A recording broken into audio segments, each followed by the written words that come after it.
Alright, welcome. So today we have XBALANQUE here with us. He has been requested to do a Season 3 build video for us. So let's get right into it. It should be a really quick video starting with his abilities. Now normally I talk about a god's abilities and how they matter into building that god.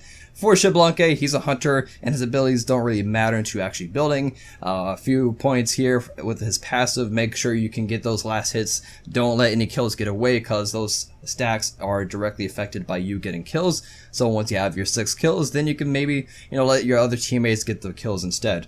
Next, his ultimate. Be sure to remember that it does increase your basic attack range. A lot of people forget this, so you can really use this to your advantage. Now, as far as what abilities should you prioritize as far as doing damage and clearing waves, things like that, I honestly do not know. If you do know, please let me know. I would probably say maybe Poison Dart and your 1 are the two abilities that you'll probably want to prioritize as far as clearing and things like that. And then your 3 would be the last thing. That's just my thoughts in it. However, I could be wrong. Please let me know. So let's go into actually building XBALANQUE. Now for laning game modes like Siege and most notably Conquest, you have a couple different starter items that you can go into. You can go into the Throne Dagger. It's really cheap. You can go ahead and buy the Throne Dagger. What this allows you to do is it works kind of like your 1. So you can pop your 1, and with the Throne Dagger passive, it allows you to do a lot of splash damage, if you will, to the enemy creeps. You don't have to use your abilities, and this just kind of saves you a lot of gold.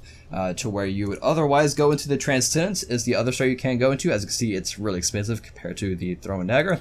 What the Transcendence allows you to do is have a lot of mana and a lot of mana sustain, which comes from the MP5, which is mana per 5 seconds. So you can, use your 1, your 2 a lot more often without having to be drained and having to go back to base all the time. And Transcendence most notably has an incredible amount of physical power because the passive is based off mana. So those are the two different routes you can go into. Both are really good. Let's go into the Throne Dagger, which I feel is a little bit more common and it's a lot cheaper. So you can go to your Throne Dagger.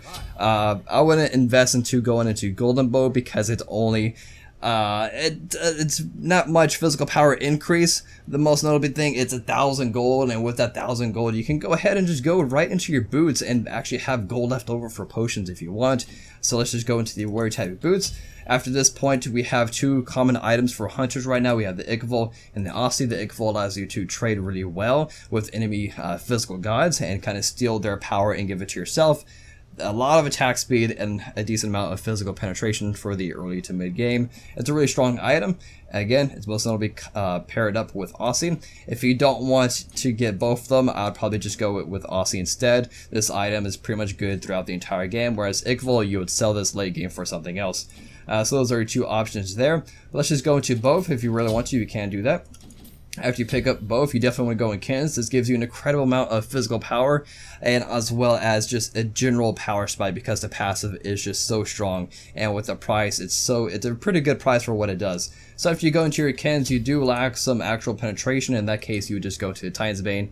And maybe wondering, what about Executioner? Well, Executioner, the good old story, it has to build up stacks, up to 4 stacks on one single target, and it can be a little rough to do that. And as well as this does not apply to objectives like towers, phoenixes, and fire giants, whereas the Titan Banes, it actually does work against objectives like that. So I would just go into the Titan's Bane, and then you can sell your Throne Dagger for what other item you need. Let's say if you're needing to split push or trying to push some objectives, you can go to Crusher, or if you just want the power and pin, you can go into Brawlers and or the Crusher. Or instead you can go for a crit item. I'd probably just go with Rage to combo with all this attack speed. You can have a lot more DPS by building up those Rage stacks and critting pretty often. So that is one way to build it. If not, we can back it up again and go into the Throne Dagger. Next into the boots, and just kind of show you how it would look like if you don't go into Ichval. If you don't go into Ichval, go ahead and go with the Aussie. It allows you to build crit a lot easier. It's the same items, and then you have another item slot open. In this case, you can just go into the Rage, and then you sell your Throne Dagger for Deathbringer, and this is a different build you can go into. Now, for the Transcendence, it looks pretty much the same exact thing, except you just don't have your Throne Dagger. So It's a pretty common build to go into here. Any crit items if you really want to, you can go into Malice. Malice paired up with Transcendence, that's a lot of physical power, and so your abilities are going to do a lot more, and then when you do crit, it's going to crit for an incredible amount. So those are pretty much the builds to go into.